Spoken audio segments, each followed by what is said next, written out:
Olá pessoal, aqui é Bárbara. Quero dar boas-vindas aos novos seguidores do Inglês em Família aqui no Instagram. E como tá chegando bastante gente nova, tá chegando também bastante pergunta, e eu resolvi gravar esse vídeo porque estão chegando muitas perguntas com relação ao inglês vivo. E eu queria falar um pouquinho mais para vocês concretamente, mostrar o material para que vocês entendam o que é o inglês vivo. E tenham uma ideia assim mais concreta. Vou mostrar alguns materiais para vocês, tudo isso. Bom, basicamente, para quem não me conhece, eu tenho experiência com o ensino de inglês para crianças, certo? Crianças pequenas, nessa faixa etária da educação infantil.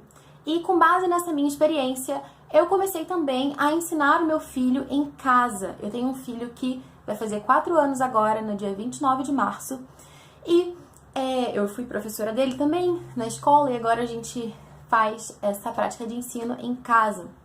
Então eu resolvi adaptar todo esse conhecimento que eu adquiri com a minha experiência para a realidade do lar e resolvi colocar isso a serviço, me colocar disponível assim para colocar esse material a serviço também de outras famílias que também têm interesse de ensinar inglês em casa para os filhos, porque vocês sabem que a neurociência moderna aponta para as grandes vantagens de ensinar inglês quando as crianças são ainda pequenas. Se você não sabe ainda do que eu tô falando, a gente tem uma live que eu já gravei sobre isso, tá no nosso canal do YouTube, lá no Inglês em Família, que eu falo mais abundantemente sobre isso, dou mais informações a respeito.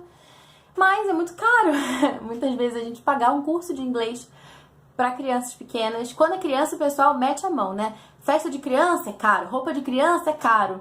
Isso é um pedacinho de pano, mas é um absurdo. E o curso de inglês para criança também é muito caro. Então, para quem tem mais filhos, é difícil, porque você não vai encontrar um curso que seja, sei lá, menos de R$120 por mês. E se você tem 2 filhos, já são R$240. Isso se você conseguir achar um curso que seja barato, né? E no Inglês em Família, a gente tem planos aí mensais que começam a partir de 25. E um único plano serve para 3, 4, 5, 6, 7, 8, 9, 10 ou mais filhos que você tem, então sai super econômico. Você pode imprimir quantas vezes você quiser o material, enfim, então é bem vantajoso. Mas, enfim, dada essa breve introdução, aqui no nosso Instagram, enfim, com as lives do YouTube, vocês vão ter uma ideia mais clara do nosso método, se vocês quiserem aprofundar mais depois. Eu não quero gastar muito tempo aqui com isso, porque eu tô gravando esse vídeo mais para falar sobre o material em si, mas para que vocês compreendam a ideia do inglês vivo. Toda a nossa filosofia aqui no Inglês em Família é justamente que o ensino, né, ou a aquisição da língua inglesa se dê da forma mais natural e mais divertida possível, assemelhando-se à forma que a gente adquire a nossa língua materna. E para isso, a gente tem uma série de atividades em que a gente vai falar em inglês com as crianças. Não é uma aula de inglês, mas é uma aula em inglês. A gente vai brincar em inglês com os nossos filhos. Se você for pensar, tanta gente aí que fez anos e anos de cursinho e esqueceu tudo, não lembra mais de nada. E em contrapartida, a gente tem pessoas que aprenderam inglês assistindo série, ouvindo música, jogando videogame na internet, enfim. E por que, né, que isso acontece? Porque aquilo fez sentido. O ensino do inglês estava associado ali na vida daquelas pessoas a algo que realmente era prazeroso, algo que realmente fazia parte da vida delas. Então não é simplesmente como um cursinho que a gente memoriza ali uma série de verbos, joga na prova, joga no teste, encerra o capítulo e daqui a pouco já esqueceu o que tinha aprendido antes, ou passa 5, 10 anos e você já não se lembra, né? Então, justamente para oferecer esse ensino de inglês de uma forma divertida, algo que faça sentido, que seja interessante, que cative a atenção dos nossos filhos, é que a gente tem uma série de recursos do inglês vivo. E é isso que eu vou mostrar hoje pra vocês. Estou falando rápido porque no GTV só tem 10 minutos. Eu já tô quase chegando aos 5 minutos. Mas vamos lá. Primeiro, queria falar pra vocês que no inglês vivo, fiz uma postagem sobre isso recentemente, a gente introduz o vocabulário com flashcards, né? Que são esses cartõezinhos aqui de imagens. A gente preza para que as ilustrações sejam bonitas, sejam realistas, nada daqueles bonecos cabeçudos, assim, desproporcionais, que não tem nada a ver com a realidade, que subestimam a capacidade intelectual dos nossos filhos. Ilustrações bonitas. E a gente sempre introduz os flashcards 5 a cada quinzena, ou seja, são 10 novas palavras por mês em que a gente foca. Claro que a gente vai falar de outras palavras, mas esse é o foco. E você recebe esse arquivo, então você pode imprimir do tamanho que você quiser. Você pode imprimir A4, você pode imprimir pequenininho como esse aqui, ou A5 como esse, enfim. E você pode, se você tem mais filhos, às vezes um A4 é melhor, porque você mostra e todo mundo já vê. Ou se você tem um filho só, um pequenininho como esse, é mais econômico, ou como esse aqui. Bom, então, os flashcards, eles são usados no Inglês Vivo uma série de atividades. A gente apresenta o vocabulário com eles, a gente faz jogos com eles, a gente faz uma série de coisas. E, além dos flashcards em si, né, a gente tem também os posters, que são gravuras maiores em que a gente reúne ali diversos elementos dos flashcards em uma única imagem. Esse aqui, por exemplo, é do volume 2, em que a gente está falando sobre a praia. Então aqui a gente vai encontrar menino, no caso, boy, girl, sheep, pail,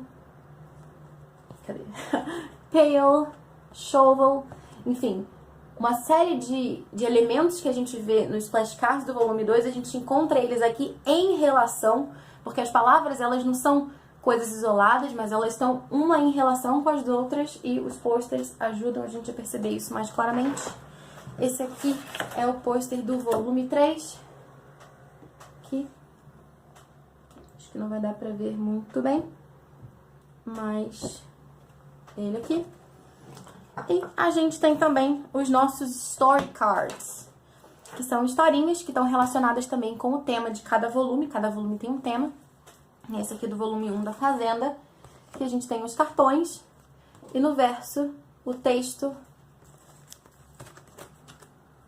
da historinha, que você vai lendo e vai mostrando para os seus filhos. É prático, porque você não precisa ficar, né, olha a página e mostra, olha a página. Ler livro para criança, mais de uma criança às vezes é complicado nesse sentido. Então aqui você tem o texto na parte de trás e a gravura na parte da frente. E isso é muito bom também, porque as crianças, elas não devem ser expostas às palavras escritas na língua inglesa antes de dominarem a pronúncia dessas palavras, porque senão os sons da língua portuguesa vão atrapalhar. Ela vai ler aquela palavra, ela vai ler aquilo com os sons que ela conhece em português. E aí a gente vai tendo ali aquele famoso e temido sotaque que a gente não quer. A gente quer que seja o mais próximo possível da língua nativa, né? Isso é possível com crianças pequenas, porque as crianças pequenas têm os ouvidos mais sensíveis, então elas conseguem perceber melhor os sons e, consequentemente, elas conseguem produzir aqueles sons com mais perfeição. E, antes que a gente termine o nosso tempo, vou mostrar para vocês também aqui as nossas worksheets, que são as nossas folhinhas de atividades. Bom, o foco do Inglês Vivo não são as folhinhas, tá, pessoal? Porque, como eu falei pra vocês, a ideia é que seja uma aprendizagem viva, natural, e principalmente com crianças pequenas, ficar fazendo as crianças ficarem sentadas fazendo lição não faz sentido. Não é algo que esteja próprio dessa faixa etária. Mas as folhinhas são interessantes porque elas servem como registro do aprendizado. Então, a gente tem algumas folhinhas que são voltadas para crianças menorzinhas e outras que são para crianças maiores. O Inglês Vivo ele é para crianças de 2 a 6 anos, podendo ser adaptado para outras faixas etárias. Mas dentro dessa faixa de 2 a 6, a gente tem crianças que são bem diferentes, né, de desenvolvimento motor, enfim. Então, a gente coloca algumas dessas folhas de atividades com algumas diferenças. Então, por exemplo, essa daqui é simplesmente Let's color the owl. Ou seja, a gente vai identificar aqui a coruja e colorir. Já nessa daqui, a gente tem duas gravuras e a gente tem que escolher uma delas, né? Então, é Let's color the owl and circle the squirrel. Certo? Temos aqui mais algumas de colorir, e essas são mais fáceis de adaptar para outras faixas etárias. Mostrando aqui para vocês um pouquinho do material. Essas aqui são as folhas de atividade do volume 3. Aqui mais um exemplo também com 2 graus de dificuldade da mesma atividade. Certo? E esse daqui, mostrar para vocês também bem rapidinho, é um exemplo de lesson plan.